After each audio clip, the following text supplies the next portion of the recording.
Les doy la bienvenida a esta sesión de preguntas y respuestas sobre la segunda clase del curso Poder de lo Alto, la obra del Espíritu Santo en el creyente. Y en esta oportunidad estaremos contestando sus preguntas sobre el tema el bautismo y la llenura del Espíritu. Tuvieron muchas preguntas que hacer interesantes, así que nos va a llevar un tiempo poder contestarlas en este momento.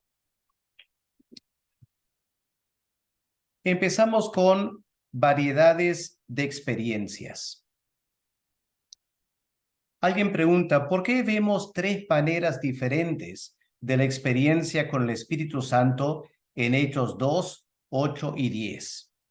¿Hay algún propósito en estas variaciones? Bueno, aquí ya de frente tenemos que tomar en cuenta el desafío de estudiar exegéticamente la Biblia y poder analizar pasajes que a primera vista parecen diferentes, pero tienen cosas importantes que enseñarnos.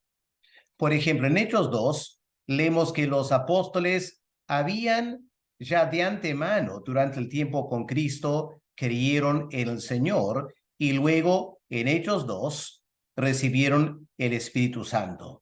Eso parece ser una experiencia. Los creyentes en Hechos 8 tuvieron una experiencia diferente. Creyeron, fueron bautizados en agua y luego recibieron el Espíritu Santo. En capítulo 10 tenemos una experiencia también diferente. En la casa de Cornelio, mientras Pedro predicaba, ellos creyeron y reciben al mismo momento el Espíritu Santo. No hubo una separación de tiempo como en Hechos 2 y en Hechos 8. Y también en Hechos 10 no leemos que habían sido bautizados en agua. Primero vino el bautismo en el Espíritu Santo y después fueron bautizados en agua. Así que es cierto que estas experiencias parecen ser diferentes.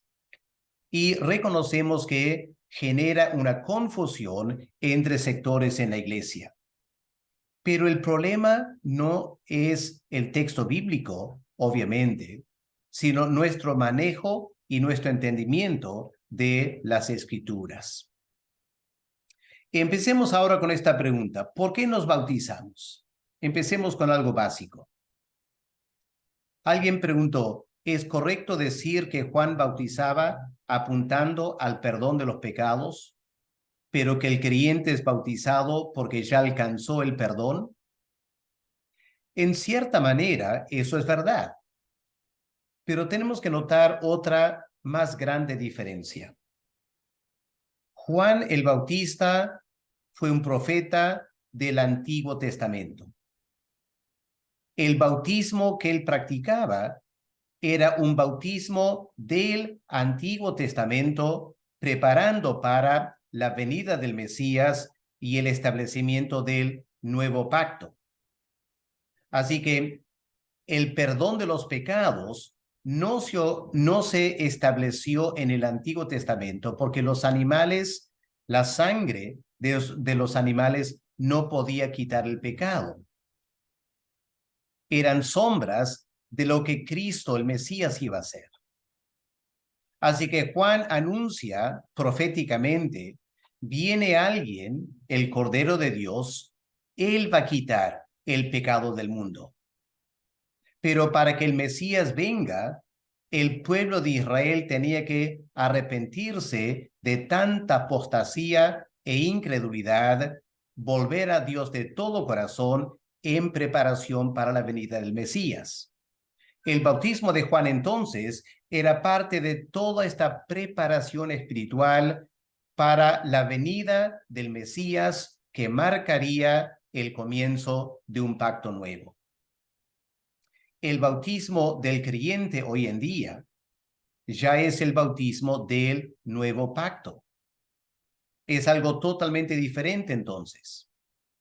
Por eso, el creyente, una persona primero recibe el perdón de los pecados cuando cree en Cristo y después se bautiza como señal de que ya ha entrado en esta experiencia del perdón de los pecados y la salvación eterna. Otra pregunta es, ¿el Señor Jesús por qué se bautizó? ¿Lo hizo como modelo de obediencia? Efectivamente. En primer lugar, él quería ser un modelo de obediencia a los judíos de su tiempo. Pero también él quería recalcar el ministerio de Juan el Bautista, ratificándolo, indicando que este era el camino para preparar la venida para la manifestación del Mesías. Así que era apropiado que el Mesías, antes de manifestarse públicamente, él se identificara con el movimiento que el Espíritu Santo empieza con Juan el Bautista.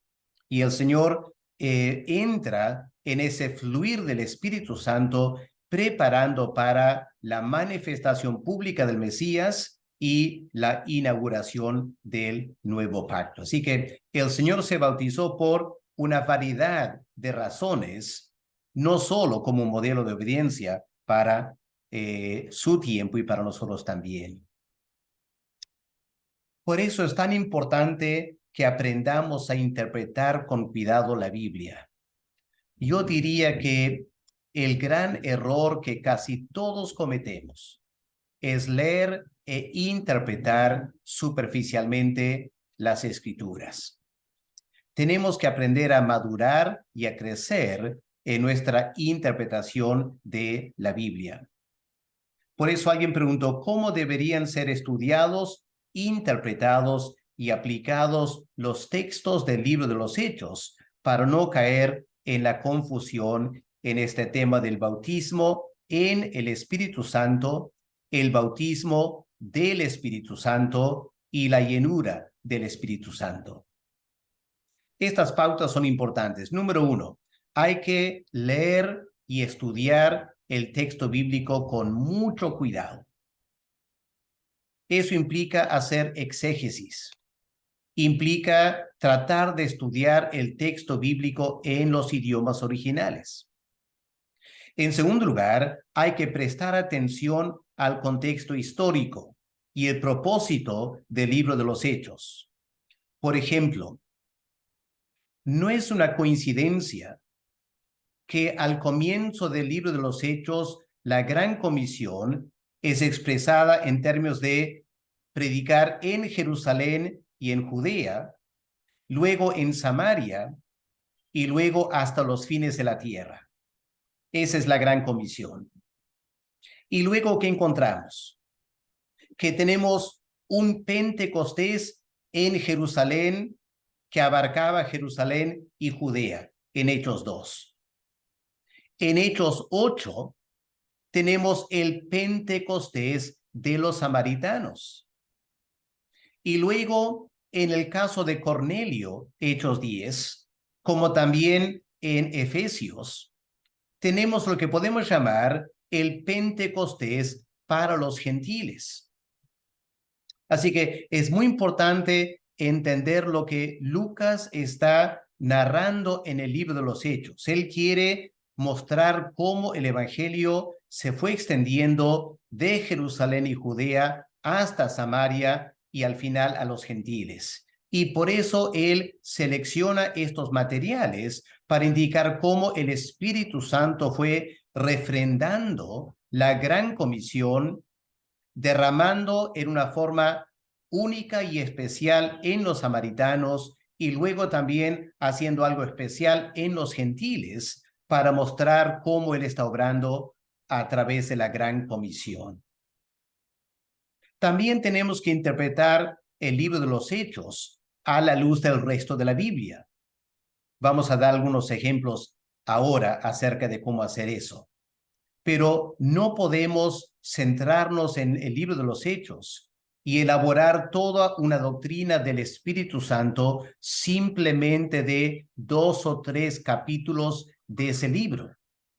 Tenemos que interpretar esos capítulos 2, 8, 10 y 19 de los Hechos a la luz de todas las Escrituras para evitar caer en errores teológicos. Y en cuarto lugar, en todo este proceso de estudiar la Biblia, tenemos que evitar interpretaciones dogmáticas. Realmente hay que hacer un esfuerzo para dejar a un lado algún esquema teológico que yo ya tengo de antemano, para estudiar el texto bíblico tal como está.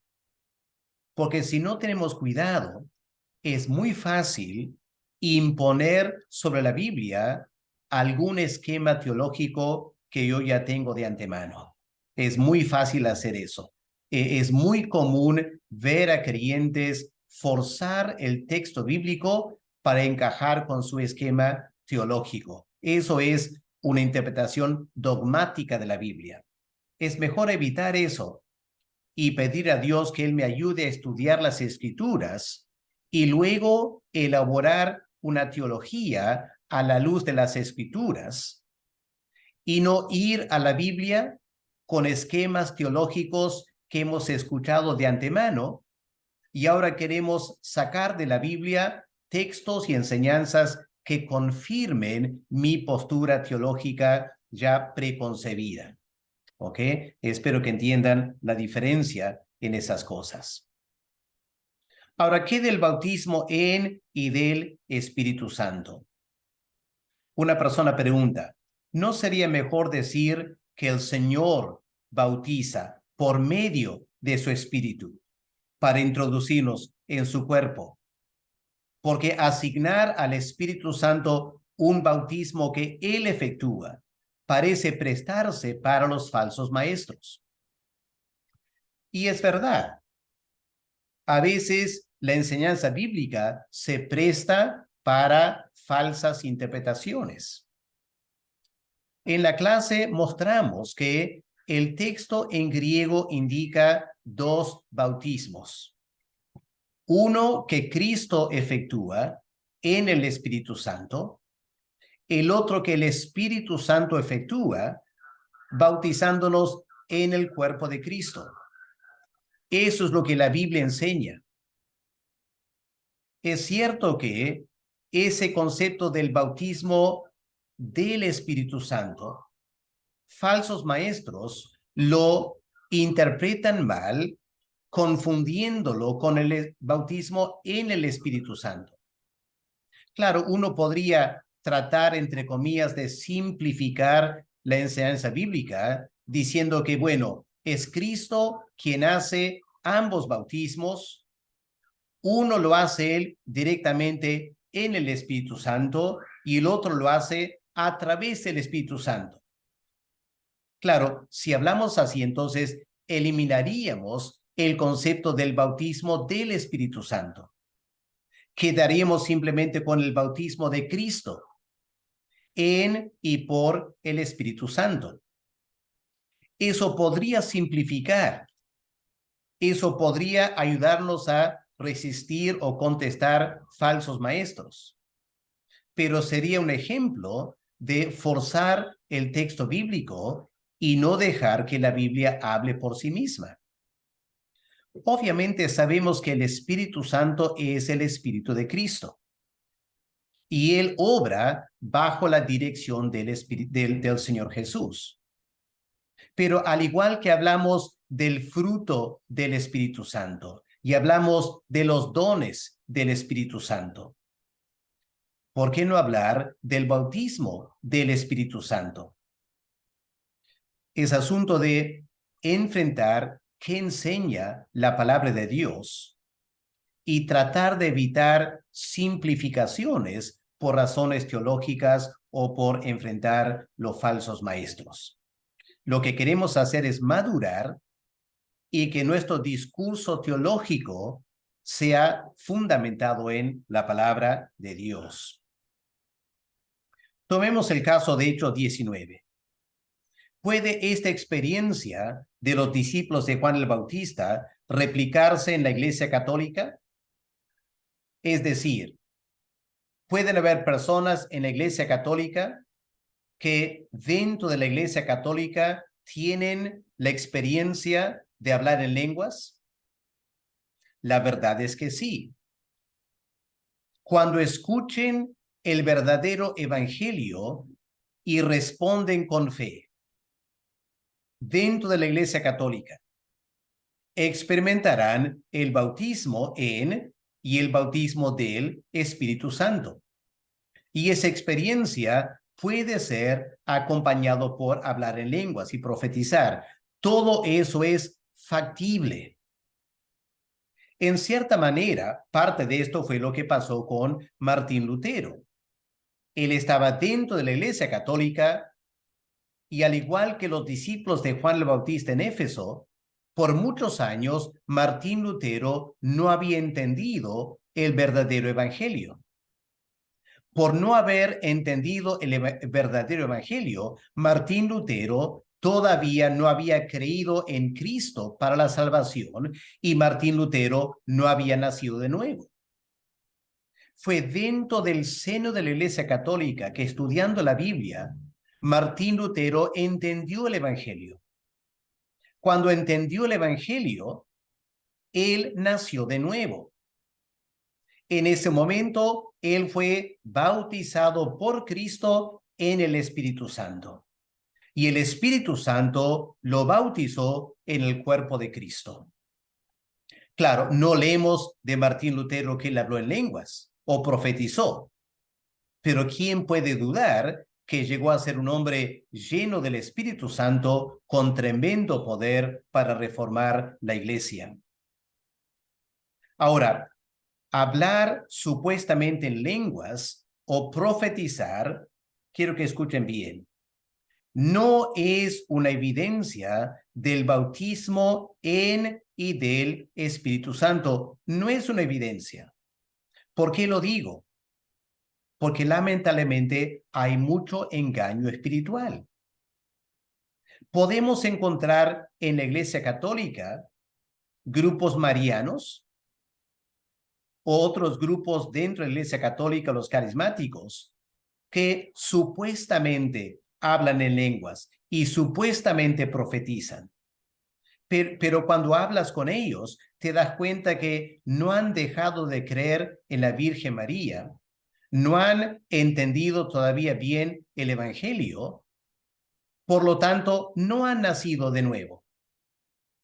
Y aunque estén hablando en lenguas entre comillas, y aunque digan que profetizan, deben ser falsas experiencias, no verdaderas, porque todavía no han creído en Cristo. Ahora, en algún momento, dentro de esos grupos carismáticos o marianos en la Iglesia Católica, pueden tener una experiencia análoga a la de Martín Lutero. Ahora, si eso ocurre y hablan en lenguas y profetizan, eso sería de Dios. Pero cabe la posibilidad que, al igual que Martín Lutero, nazcan de nuevo sin hablar en lenguas y sin profetizar. Por eso dije en la clase, lo importante no son las experiencias. Yo sé que a nosotros, que somos un poco inmaduros y carnales, nos fascinan esas experiencias. Pero tenemos que aprender a madurar. Las experiencias sobrenaturales, esas en sí no son lo importante. Lo importante es la realidad del nuevo nacimiento y tener una verdadera fe en Cristo y una vida transformada por el Espíritu Santo. Eso es 1000 veces más importante que hablar en lenguas o profetizar. Ahora, ¿qué de los creyentes del Antiguo Testamento? En cuanto al bautismo del Espíritu Santo, si esto tiene que ver con el nuevo nacimiento, podemos decir que los creyentes salvos del Antiguo Testamento y los que murieron antes de Pentecostés fueron salvos sin ser regenerados o haber nacido de nuevo. Bueno, una pregunta importante, ¿no es cierto? La verdad, hermanos, es que el Antiguo Testamento no habla explícitamente del nuevo nacimiento. Hay algunos indicios, pero no es tan explícito como en el Nuevo Testamento. Segundo lugar, creo que podemos afirmar que sin el nuevo nacimiento no hay salvación, por la simple razón que estamos muertos en nuestros pecados. Y nadie será salvo sin nacer de nuevo. Eso parece bastante claro del Nuevo Testamento. Eso nos llevaría a postular lo siguiente. En el Antiguo Testamento, el nuevo nacimiento fue lo que el remanente de Israel experimentó. El remanente de Israel es aquel grupo de judíos que realmente creyeron en Dios para la salvación. Personas como Abraham, personas como José, personas como Moisés y Josué, Ruth y Noemí, David y miles de personas. Lamentablemente, no todos los descendientes de Abraham fueron verdaderos creyentes. No todos nacieron de nuevo. Pero hubo un remanente entre esos judíos. Y ellos, indudablemente, nacieron de nuevo y por eso son salvos. De todos modos, queda claro que la experiencia del Espíritu Santo en el Antiguo Testamento, en alguna manera, es diferente de la experiencia del Espíritu Santo en el Nuevo Testamento.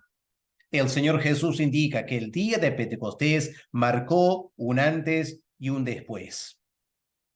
La verdad, hermanos, es que los teólogos todavía no están de acuerdo y es un área de la teología que no se ha estudiado bien todavía. ¿Cuáles son las diferencias entre el obrar del Espíritu Santo en el Antiguo Testamento y el obrar del Espíritu Santo en el Nuevo Pacto? Es claro que hay una diferencia sustancial, pero resulta difícil esclarecer exactamente en qué manera, en qué área radica la diferencia. Es un área que nos falta todavía como iglesia estudiar y profundizar. En el Antiguo Testamento había quienes tenían el Espíritu Santo: José, Sansón, Daniel, Saúl, David, etc. ¿Cuál es la diferencia con la llenura de este tiempo luego de Pentecostés? Bueno, lo primero que hay que decir es lo siguiente. En el Antiguo Testamento, no todos tenían el Espíritu Santo en la misma manera. Quiero que quede claro que personas como David o Daniel tenían el Espíritu Santo en una forma muy diferente de Saúl, por ejemplo. Leemos en 1 de Samuel que en un momento dado el Espíritu Santo vino sobre Saúl y fue cambiado en otro hombre. Pero cuando leemos el resto de la vida de Saúl, nos damos cuenta que no hay evidencia de que realmente fue regenerado. Al final, queda claro de su vida su apostasía espiritual y nunca leemos de un verdadero arrepentimiento y una salvación en él. Eso nos lleva a aceptar que aunque en el Antiguo Testamento diga que el Espíritu Santo vino sobre alguien y le permitió hacer hazañas, eso no significa y no garantiza que esa persona realmente nació de nuevo. Porque mayormente en el Antiguo Testamento, cuando leemos que el Espíritu Santo vino sobre alguien, era para hacer cosas. Noten bien ese verbo, para hacer. Pero en el Nuevo Testamento, el propósito del Espíritu Santo es para cambiarnos como personas, para que seamos diferentes. Así que en el Nuevo Testamento hay un ser y un hacer.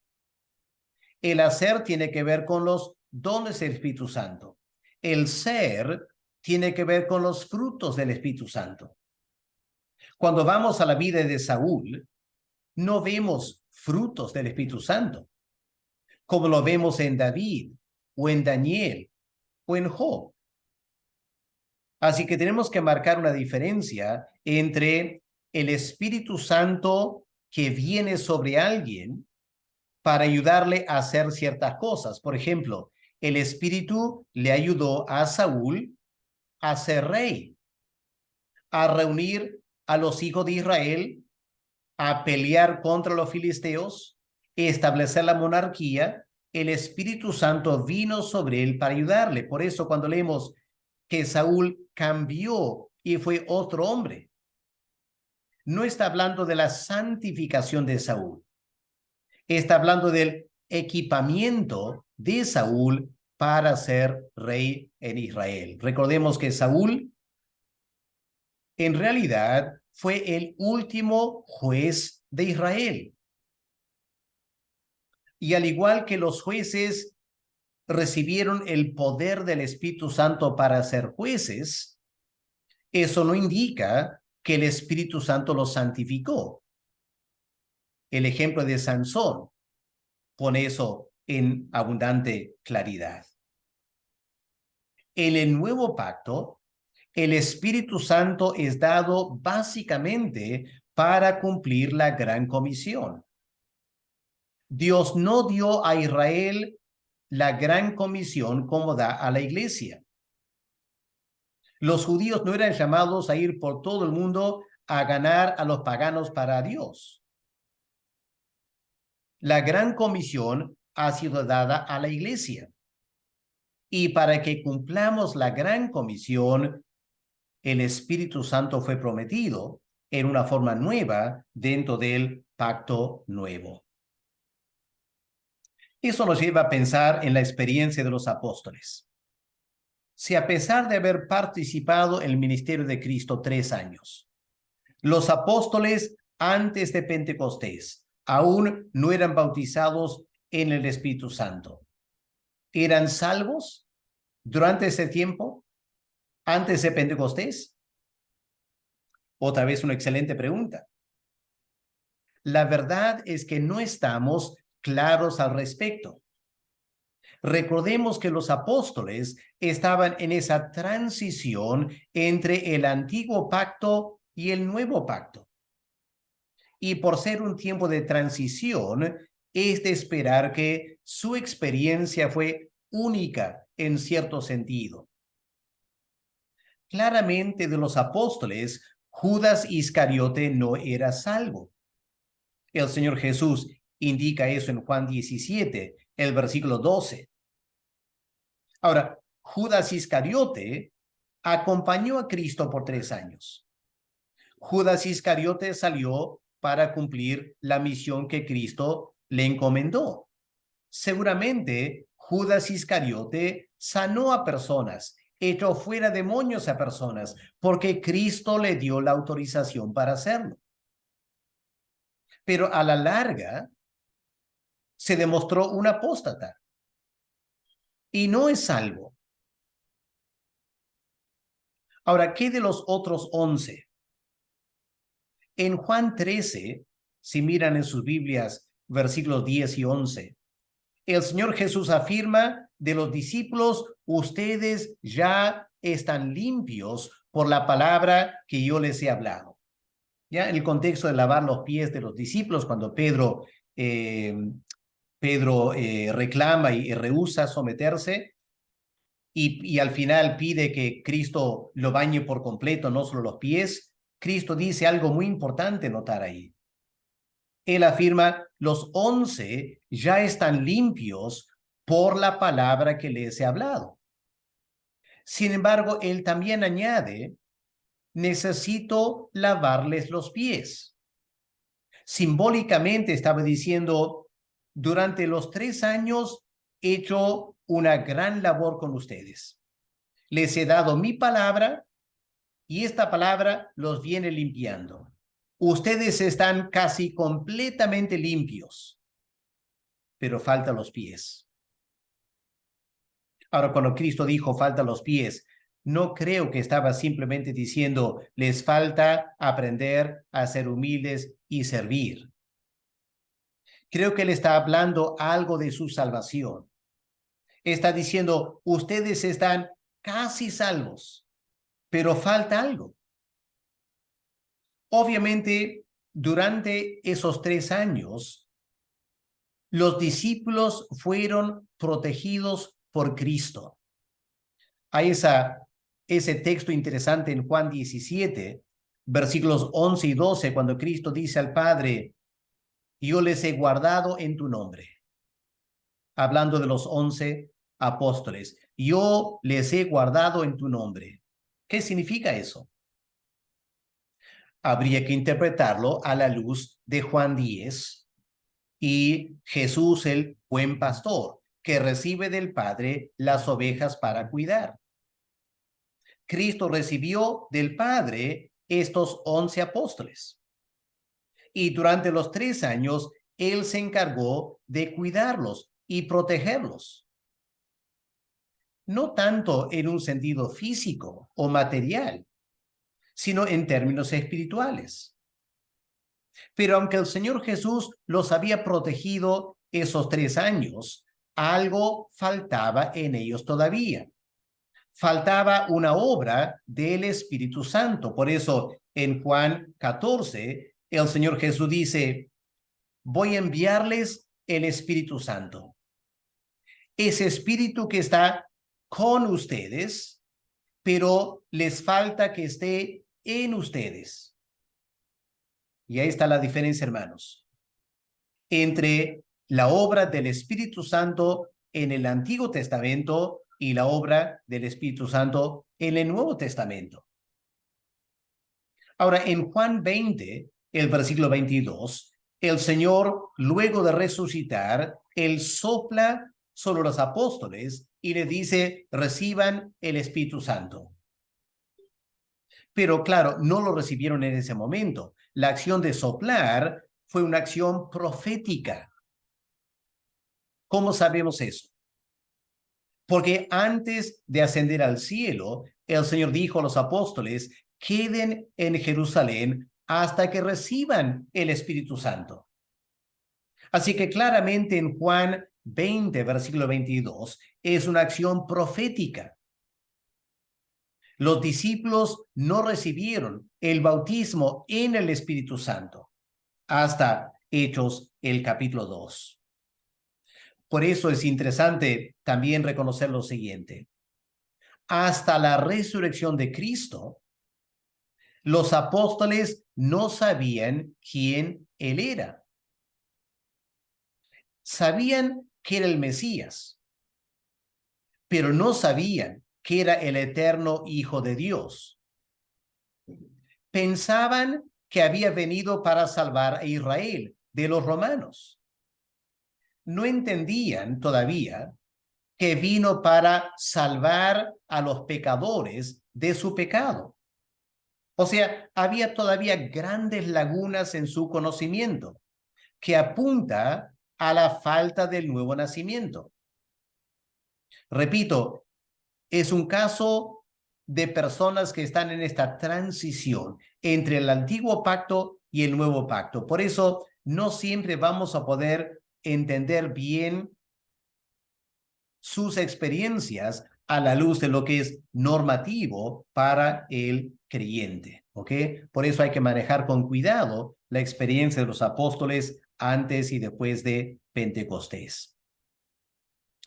Un hermano mostró preocupación sobre la distinción entre el bautismo en Espíritu Santo y el bautismo en fuego. En Hechos 8 dice, leemos que no habían recibido el Espíritu Santo. No menciona fuego, pero el fuego fue una de las características de Pentecostés, esas llamas de fuego, y también demás avivamientos. El bautismo en el Espíritu Santo y fuego, aparte de generar conversiones, está lleno de milagros, señales y avivamientos que comprueban que los dones sobrenaturales no han cesado. Bueno, consideremos lo que este hermano está diciendo. En Juan 3, versículo 5, hablando con Nicodemo, el Señor dice, tienes que nacer de agua y del Espíritu Santo. ¿Pero qué está diciendo el Señor? Está hablando de dos diferentes nacimientos, un nacimiento en agua y otro nacimiento totalmente diferente del Espíritu. No. Aquí tenemos que entender que el Señor Jesús y Nicodemo eran judíos. Parte de la gramática judía, el lenguaje judío, es el uso de paralelismos. Por ejemplo, si miramos en Isaías, el capítulo 44, ¿qué leemos en versículo 3? Miremos un momento. Isaías 44, el versículo 3. Porque yo derramaré aguas sobre el sequedal y ríos sobre la tierra árida. Mi espíritu derramaré sobre tu generación y mi bendición sobre tus renuevos. Hermanos, para nosotros como latinos, a primera vista pareciera que el Señor está hablando de tres cosas diferentes. Derramar aguas, derramar espíritu y derramar bendiciones. Porque para nosotros parecen tres cosas diferentes. Pero a lo largo del Antiguo Testamento, especialmente en literatura poética y profética, encontramos una característica del lenguaje hebreo que es el uso de paralelismos. El uso de paralelismos. Ahora, un paralelismo es cuando decimos la misma cosa usando dos palabras o frases diferentes. Y aquí en Isaías 44, el versículo 3, tenemos un ejemplo de eso. Dice, derramaré aguas sobre el sequedal y ríos sobre la tierra árida. Mi espíritu derramaré sobre tu generación y mi bendición. No está diciendo tres cosas diferentes. Está usando el agua como una analogía del Espíritu Santo. Cuando el agua cae como lluvia, produce bendición en la chacra, ¿no es cierto? Cuando el Espíritu Santo es derramado en una persona, produce mucho fruto espiritual. Así que este versículo no está hablando de tres cosas diferentes: agua, espíritu, bendiciones. Está hablando de una misma cosa: el derramamiento del Espíritu Santo, que como aguas en el desierto va a producir tremenda bendición espiritual. Así que lo mismo es cierto de esta frase que encontramos en los evangelios, cuando Juan dice del Mesías, él bautizará en Espíritu Santo y fuego. Lo que está diciendo es, bautizará en Espíritu Santo, ¿qué es el fuego de Dios? O bautizará en fuego, ¿qué es el Espíritu Santo? Por ejemplo, cuando miramos el bautismo de Jesús en agua, fue también el momento que el Espíritu Santo vino sobre Jesús, ¿no es cierto? Fue lleno del Espíritu Santo, aunque indudablemente lo tenía antes desde su concepción, pero ahora en su bautismo en agua experimenta la llenura del Espíritu Santo para empezar su ministerio. Ahora, en ese momento no leemos nada de fuego. Leemos solo de una paloma. Pero claramente la vida de Cristo indica que a partir de ese momento, él podía hacer grandes señales y prodigios que antes de su bautismo en agua no había hecho. Así que ese fue, en cierto sentido, su bautismo en fuego, la llenura del Espíritu Santo, aunque no menciona la palabra fuego. Así que no hay que limitarnos a que siempre tiene que ver las mismas manifestaciones. En Hechos 2 hubo llamas de fuego, pero no hubo paloma. En Hechos 8 no leemos de llamas de fuego, pero leemos de grandes milagros después. Así que no hay que tratar de pensar que la Biblia siempre tiene que hablar en la misma manera. Y más que nada hay que entender que hay este fenómeno de paralelismos. El bautismo en Espíritu Santo y el bautismo en fuego son una y la misma cosa, porque el fuego es un símbolo del Espíritu Santo. Por eso, cuando una persona pregunta ¿en qué momento ocurre el bautismo con fuego para tener el poder para hacer milagros? La respuesta es la siguiente. En el libro de los Hechos, aparte de Hechos 2, nunca leemos de un bautismo en fuego. Simplemente no leemos eso. El Espíritu Santo no aparece en llamas de fuego en ninguna otra parte del libro de los Hechos. Es más, si miramos a Hechos 4, versículo 29 al 31, cuando la iglesia apostólica fue llena del Espíritu Santo para hacer milagros y señales, si leemos ese pasaje, vamos a leer de un terremoto que sacudió el lugar donde estaban, mas no leemos de llamas de fuego. De igual modo, en Hechos 13, versículo 9, cuando el Espíritu Santo llena a Pablo para discernir ese falso profeta, un mago en la corte del procónsul romano, Pablo lo dejó ciego. Pero no leemos de fuego en ese momento. No dice que Pablo, lleno de Espíritu Santo y fuego, lo pronunció ciego al hombre, Bar Jesús. Repito, espíritu y fuego son paralelismos. Y por lo tanto, ¿en qué momento ocurre el bautismo en fuego? Ocurre cuando nacemos de nuevo, y eso se puede recalcar en la llenura del Espíritu Santo. Obviamente es cierto que muy pocos creyentes, desde el momento de su nuevo nacimiento, tienen poder para hacer señales y milagros. Mayormente, esas manifestaciones se dan no después del bautismo en y con el Espíritu Santo, sino después de la llenura del Espíritu Santo. Eso es lo que ocurre hoy en día. Vamos a volver a eso en un momento. Queda la imposición de manos. En Hechos 19, Pablo impuso las manos sobre los discípulos, luego de bautizarlos en agua. ¿Es necesario la imposición de manos para recibir el bautismo en el Espíritu Santo?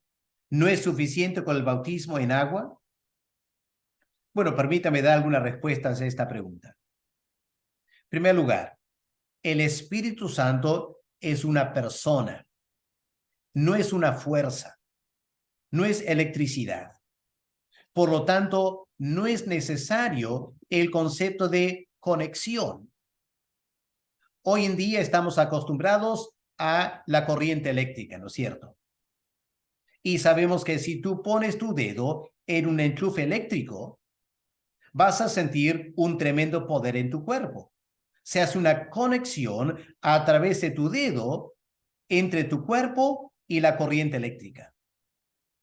Lamentablemente, muchas personas piensan que la imposición de manos es algo así con el Espíritu Santo, y que sin la imposición de manos no puedes establecer una conexión con el Espíritu Santo. Eso es totalmente falso, porque el Espíritu Santo no es una fuerza, es una persona.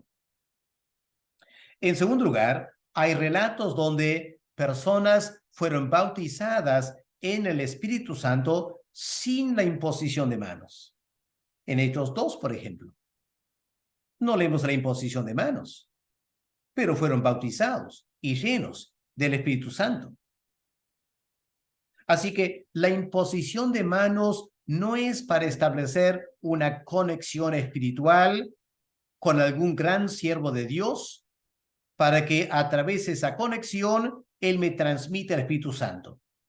Eso es una forma muy errada de interpretar esos pasajes. La imposición de manos simplemente es una señal de identificación. No necesito hacerlo. Cuando yo voy a orar por un enfermo, no necesito imponer mis manos para orar por él. Pero qué lindo es poder imponer mis manos sobre una persona enferma, porque esa persona se da cuenta a través de mi mano. Yo estoy orando por él. Él se siente identificado conmigo, porque yo toco su cuerpo con mi mano mientras voy orando por él. La imposición de manos es para establecer la identificación. Yo me estoy identificando con él. Estoy orando por él específicamente. Ese es el papel de la imposición de manos, no una suerte de conexión que va a permitir la transmisión de fuerza de una persona hacia otra persona. Ahora, ¿por qué algunos creyentes no recibieron el Espíritu Santo cuando creyeron y tuvieron que recibir la imposición de manos? ¿Será así ahora? ¿Creen y algunos reciben y otros no? ¿Será que los que no reciben necesitan la imposición de manos? ¿Cómo puede el pastor darse cuenta quién necesita una ayuda para recibir el bautismo en el Espíritu Santo en la actualidad? Para contestar esas preguntas, en primer lugar, enfatizaría que tanto la Biblia como 2000 años de la historia de la Iglesia indicaría una enorme variedad de experiencias espirituales. Sería demasiado simplista pensar que en todo caso, en todo creyente, Dios tiene que obrar las mismas experiencias, en el mismo orden, exactamente lo mismo. Ese concepto viene de una sociedad acostumbrada a cosas enlatadas, a fábricas, donde todo sale exactamente lo mismo. Y como sale exactamente lo mismo, cuando ves esa lata de leche Gloria, ese tamaño, con esa etiqueta, sabes, es leche Gloria. Y sospechas de una lata que sea diferente, con otro color, otras letras. Estamos acostumbrados a la uniformidad. Pero Dios no obra así. Sus hijos no son el producto de una fábrica espiritual en la cual todos salen enlatados en exactamente la misma manera. No, hermanos, queda demasiado obvio en la tarea pastoral. Dios tiene una enorme variedad de maneras de manifestarse para salvar a las personas. Así que no esperemos uniformidad de experiencias.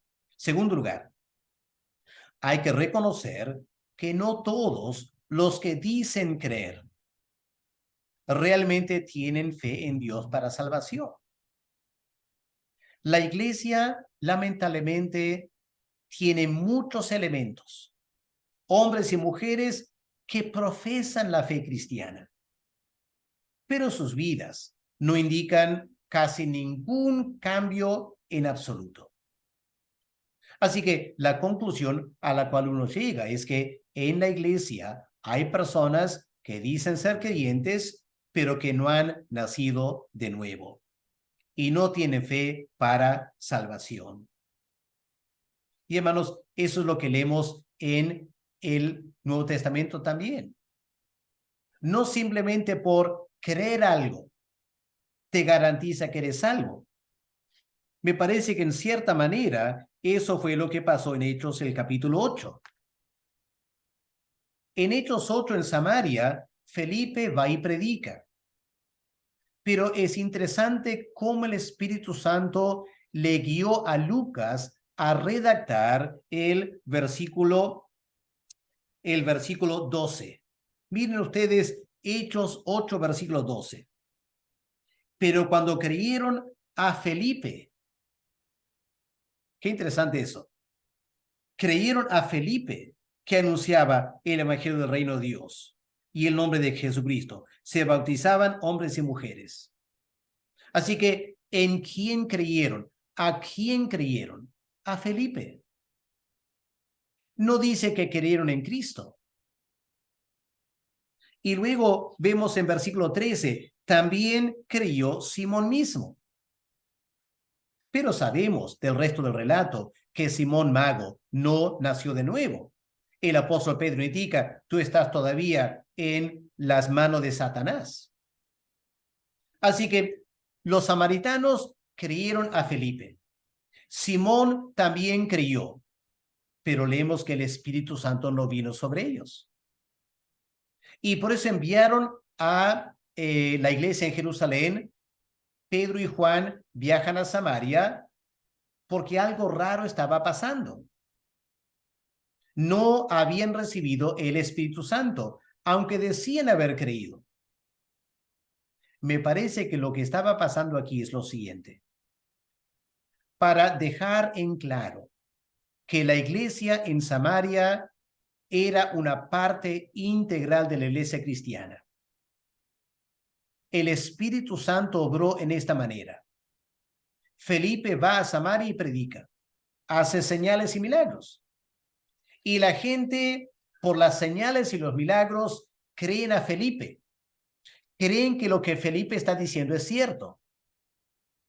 Pero si no recibieron el Espíritu Santo, es porque no habían nacido de nuevo. Ahora, el nuevo nacimiento es obra del Espíritu Santo. No es obra de mi fe. No es que mi fe me hace nacer de nuevo. No, es el Espíritu Santo que me hace nacer de nuevo. Así que tenemos que captar, hermanos, aquí. Hechos 8 nos está diciendo una gran realidad. Gente en la iglesia puede escuchar el evangelio. Gente en la iglesia puede creerle al pastor y no nacer de nuevo. Porque el nuevo nacimiento es obra del Espíritu Santo. Por eso tenemos que tener cuidado cuando estamos evaluando la vida espiritual de alguien en la iglesia. No basta que diga que cree. No basta que parece tener la fe evangélica ortodoxa. La gran pregunta es, ¿ha nacido de nuevo? ¿Y cómo saber si ha nacido de nuevo?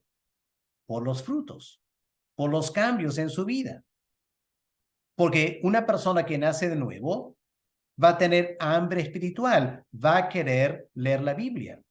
Una persona que ha nacido de nuevo va a querer hablar con Dios, va a querer orar. Una persona que ha nacido de nuevo va a amar a otros creyentes en la familia cristiana, va a querer reunirse con ellos los domingos. Por lo tanto, si tú encuentras a alguien en la iglesia que dice que cree, pero nunca lee la Biblia, nunca ora y casi nunca viene a la iglesia, uno llega a la conclusión, no ha nacido de nuevo. Ahora, el pastor tiene que evaluar los frutos de la conversión. Y hermanos, no se trata de ahora identificar a esas personas, imponer manos sobre ellas y que tú le vas a impartir el Espíritu Santo como pastor. No, hermanos, no es así. Solo el Espíritu Santo lo puede hacer. La imposición de manos no garantiza la transmisión del Espíritu Santo.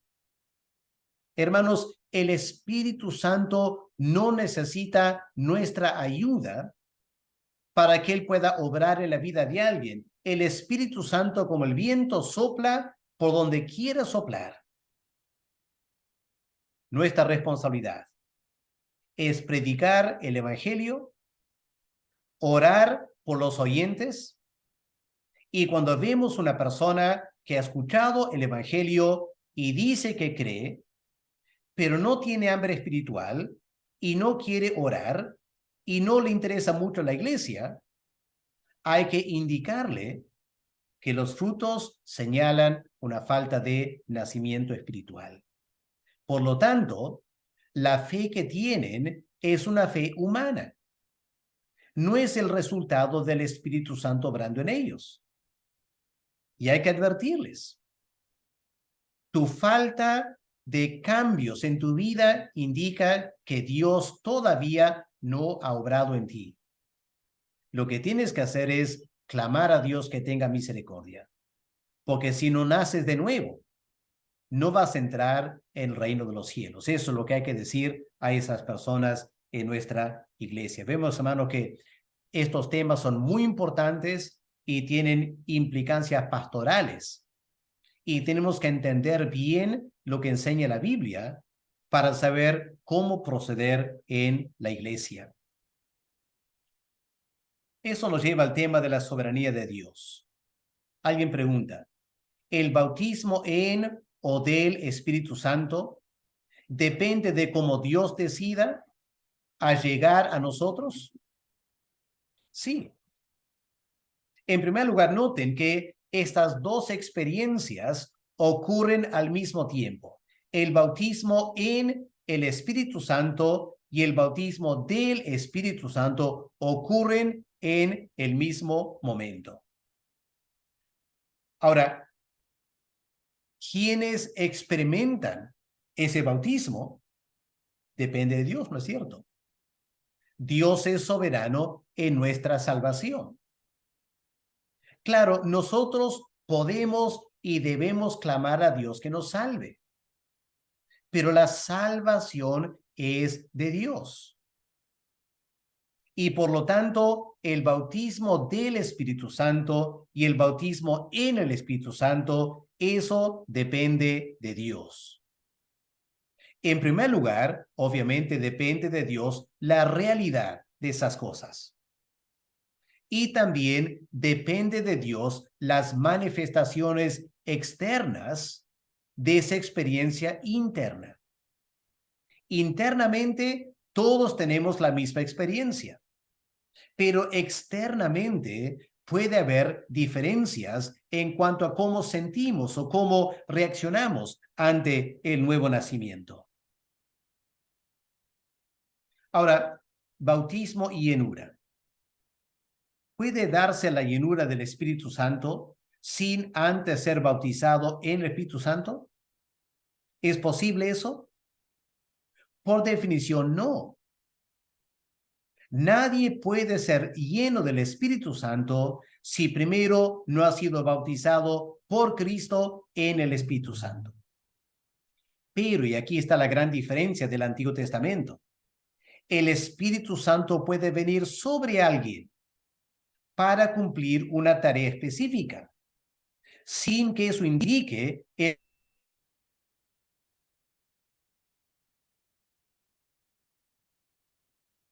lo siento, hubo una interrupción aquí en el... Vamos a compartir otra vez la pantalla. Muy bien, continuamos, espero. Una persona sobre quien el Espíritu Santo vino, pero que no nació de nuevo, sería Balaam. Encontramos en Números, capítulo 22-24, Balaam fue un...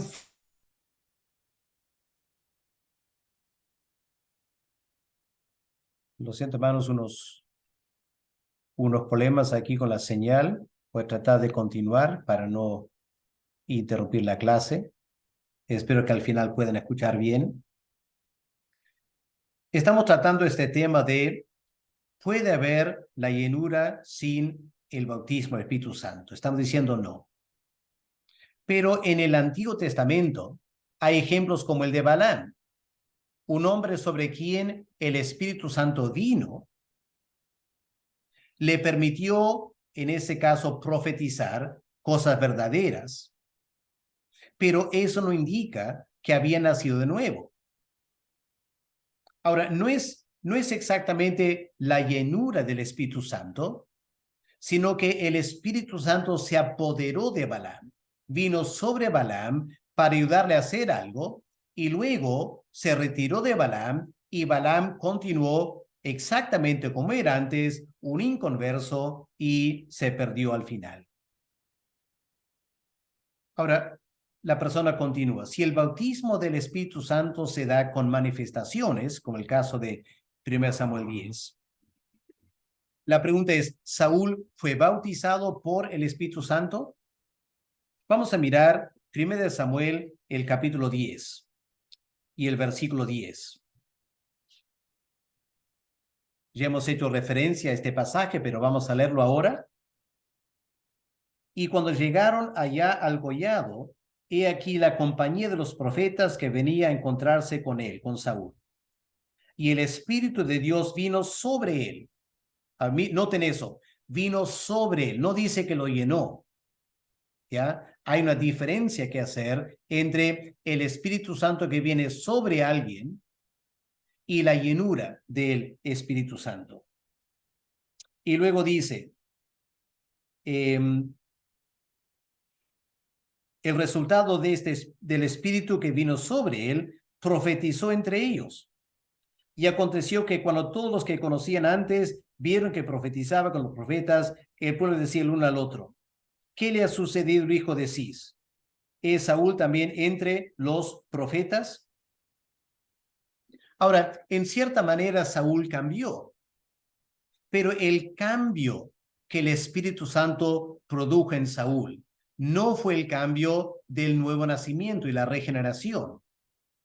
Fue el cambio en su personalidad que le permitió ser el rey de Israel. ¿Ok?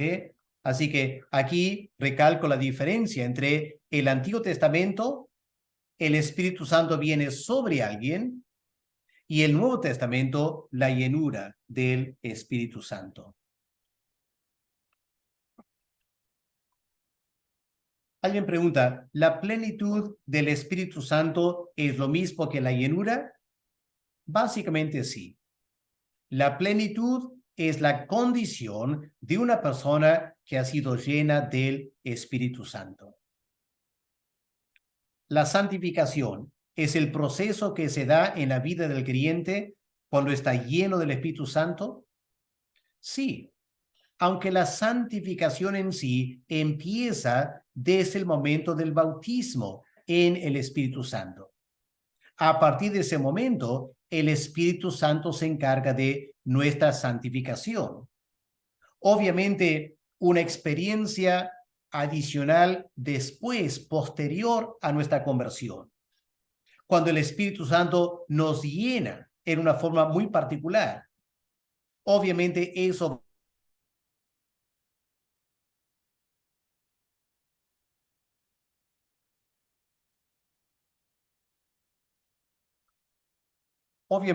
va a resultar en una mayor obra de santificación en nosotros. ¿Ya? Porque la llenura del Espíritu Santo no es solo para tener poder para hacer milagros. Debemos anhelar la llenura del Espíritu Santo por dos razones fundamentales. Para vencer el pecado que mora todavía en nosotros y para darnos el poder para cumplir la gran comisión. Esas son las dos motivaciones principales para buscar la llenura del Espíritu Santo. Las experiencias. Dejemos que Dios decida qué experiencias querrá darnos o no. Recalco, un gran problema en la historia de la iglesia es cuando creyentes buscan experiencias sobrenaturales en lugar de buscar el poder para su propia santificación y el poder para predicar el evangelio. Esas son las dos cosas principales que todo creyente debe anhelar. Ahora, ¿se debe orar con la congregación pidiendo la llenura del Espíritu Santo o se debe pedir a solas? Creo que ambas cosas son importantes. En Hechos 4, vemos la iglesia pidiendo la llenura del Espíritu Santo.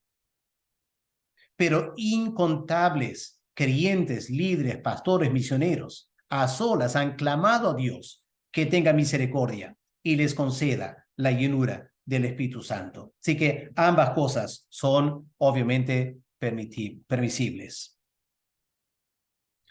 ¿Es necesario ser sumergido en agua para recibir el bautismo del Espíritu Santo? No. Lo importante no es el modo del bautismo.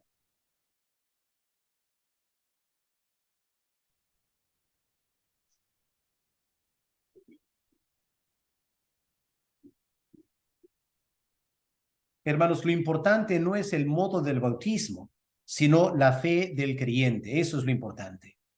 Así que si en alguna iglesia tienen la convicción de que deben bautizar por aspersión en vez de sumersión, ya, es un detalle que ellos tienen que resolver, pero la obra del Espíritu Santo en el creyente no depende del modo del bautismo, sino de la fe del creyente. Uno podía dar muchos ejemplos de grandes siervos de Dios que nunca fueron sumergidos en agua, porque en su iglesia se practicaba el bautismo por aspersión. Sin embargo, los frutos en su vida indican una clara obra del Espíritu Santo en gran poder en sus vidas. Ahora, si un creyente no tiene la llenura del Espíritu Santo, ¿pierde la salvación? No. La salvación no depende de la llenura del Espíritu Santo, sino del bautismo en y del Espíritu Santo. Así que nunca leemos que una persona puede perder el bautismo. Podemos perder la llenura, pero no perdemos el bautismo. Por lo tanto, la salvación es algo que, por la gracia de Dios, no se pierde. Pero ¿por qué algunos tienen esas experiencias como lenguas o profetizar, etcétera, y otros no? ¿Será porque no estamos llenos del Espíritu Santo? Ahora, sea en el momento de iniciar la vida cristiana o en una etapa de crecimiento, Dios ejerce el derecho de darnos las experiencias que Él desee. Así que si cuando tú naciste de nuevo y el Espíritu Santo en ese momento te dio alguna manifestación externa, alégrate. Pero no te creas mejor que otros. Porque esas experiencias no se deben a lo que tú has hecho o algún mérito en ti, ni siquiera a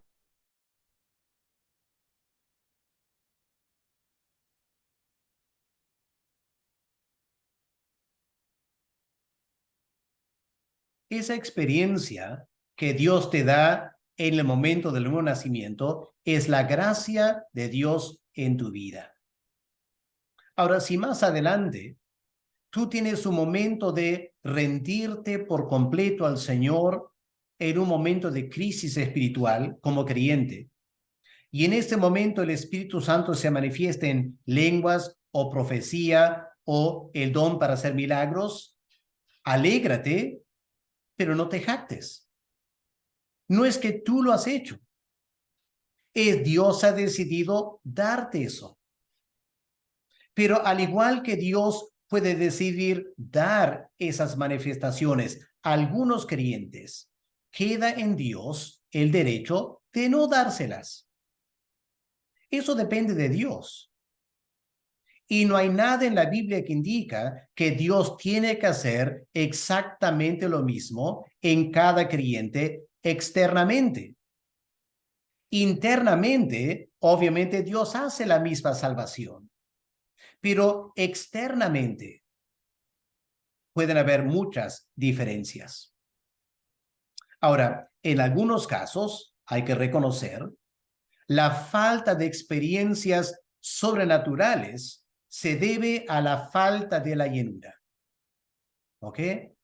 Lamentablemente, en muchas iglesias hay creyentes que nunca han tenido experiencias sobrenaturales porque francamente nunca han disfrutado la llenura del Espíritu Santo.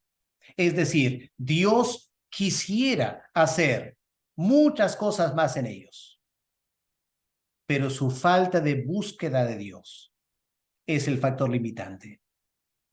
En algunos casos, pero en la mayoría de los casos, yo diría, Dios no nos da esas experiencias a todo creyente, ni cuando nace de nuevo, ni cuando busca y tiene la llenura del Espíritu Santo. Dios no da esas experiencias a todos porque no todos lo necesitan. Permítame un testimonio. Cuando yo era joven, participé en una campaña evangelística en otra ciudad de Inglaterra. Ahí tuvimos charlas desafiantes y me puse a conversar con una hermana en la fe que tenía experiencia de hablar en lenguas. Y yo nunca había tenido esa experiencia. Así que en esa conversación con hermanos en la fe, yo le dije a la chica, ¿y por qué será que a mí Dios no me da el don de lenguas? Ella me dio una respuesta muy interesante, que creo que vino de Dios claramente. Me dijo lo siguiente: Alex, Dios no te da esas experiencias porque tú no las necesitas. Y yo le pregunté, a ver, explícame eso. Y me dijo lo siguiente: Alex, yo veo que tú tienes una profunda vida espiritual. Y porque tienes esa profunda vida espiritual, tú no necesitas alguna experiencia que confirme tu vida espiritual. La misma profundidad de vida que tú tienes hace demasiado obvio para ti y para los demás que tú has nacido de nuevo. Es más, Alex, yo te veo como una persona bastante tranquila psicológicamente. Por lo tanto, Dios puede ver que tú no necesitas experiencias para sostener lo que podría ser una baja autoestima. Y me dijo, Alex, yo soy muy diferente a ti. Yo vengo de un hogar destrozado. Yo lucho mucho con mi autoestima. Y yo creo que Dios me ha dado el don de lenguas porque yo lo necesito. Y muchas veces, Alex, por diferentes razones, no estoy andando del todo bien como debo andar. Y Dios me da algunas experiencias de hablar en lenguas para animarme y desafiarme a andar más cerca al Señor. Pero tú no lo necesitas y por eso Dios no te lo da. Cuando me dijo eso, me dio una gran paz en mi corazón y yo sentí que Dios me estaba hablando. Y podía ver lo mismo en mi padre también, por ejemplo. Mi padre, gran misionero, gran pastor, Dios lo usó para fundar muchas iglesias en Uruguay, pastorear en Inglaterra, pero papá nunca habló en lenguas. A veces cuando él predicaba, gente espontáneamente se paraba de su asiento y salía adelante, sin que papá hiciera una invitación. El Espíritu Santo obraba en esas personas espontáneamente para la salvación, usando a papá. Él nunca habló en lenguas, pero claramente era un hombre lleno del Espíritu Santo por su vida, por los frutos en su ministerio. Eso lo indicaba. Por eso, hermanos, buscar experiencias particulares como hablar en lenguas puede ser no solo innecesario, sino contraproducente. Dejemos que Dios nos dé las experiencias que Él cree conveniente para nosotros. Ahora, ¿por qué el creyente peca? Alguien pregunta, si hemos recibido una nueva naturaleza por el Espíritu Santo, ¿por qué seguimos pecando? Número uno, porque no todos en la iglesia han nacido de nuevo, como ya vengo diciendo. Y si una persona no ha nacido de nuevo, entonces por eso va a pecar, ¿no es cierto? En segundo lugar, porque aún tenemos la vieja naturaleza. Aún cuando hemos nacido de nuevo, la vieja naturaleza, el viejo hombre, no muere. Y empezamos esta lucha entre el espíritu y la carne. Y lamentablemente pecamos porque en diferentes momentos nos dejamos llevar por la carne o por el mundo en vez de dejarnos llevar por el Espíritu Santo. Por eso todavía los creyentes cometemos pecado. ¿Qué de personas carnales en la iglesia? En las iglesias cristianas hay hermanos que son carnales. Ellos dicen que han creído en Cristo, pero solo han creído en Cristo. No hay un cambio total en sus vidas. ¿A estos les faltaría el bautismo en el Espíritu Santo? Una vez más, tenemos que distinguir entre dos casos completamente diferentes, aunque a primera vista parecieran casos similares. Una cosa es un verdadero creyente que ha nacido de nuevo, pero vive carnalmente. Un ejemplo de ese caso, los Corintios. 1 Corintios 3, 1 al 14. El apóstol Pablo claramente sabe que son creyentes, pero los llama carnales, porque hay divisiones y pleitos y envidias entre ellos, carnales, creyentes carnales. Ese es un caso. Pero un caso totalmente diferente es una persona que no ha nacido nuevo, pero que profesa fe en Cristo. Judas Iscariote, un ejemplo. Simón Mago, otro ejemplo. En 1 de Juan 2, leemos que el apóstol Juan dice, muchos salieron de nosotros, salieron de la iglesia para enseñarnos que no todos los que están en la iglesia son verdaderos creyentes. ¿Se acuerdan la parábola del trigo y la cizaña?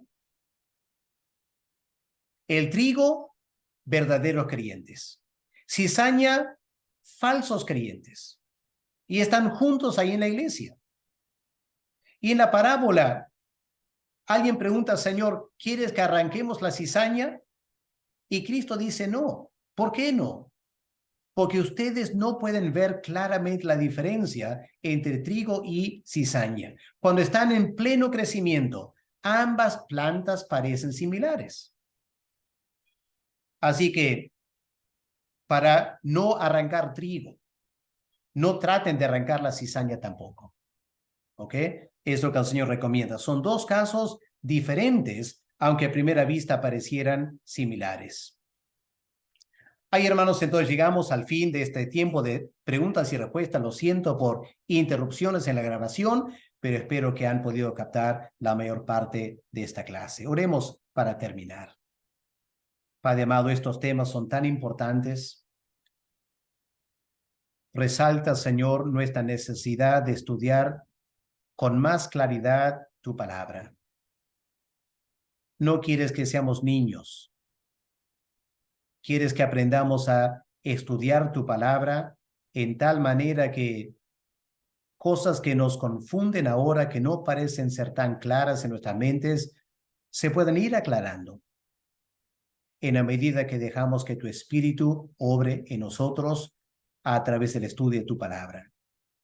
Gracias por este tiempo, Señor. Pido que ayudes a los hermanos a seguir meditando en estas cosas y en cualquier área de confusión o falta de claridad. Bendíceles, Padre, que tu Espíritu Santo les pueda llevar a toda la verdad en Cristo. En el nombre del Señor te lo pedimos. Amén. Amén. Muchas gracias, hermanos. Que Dios les bendiga.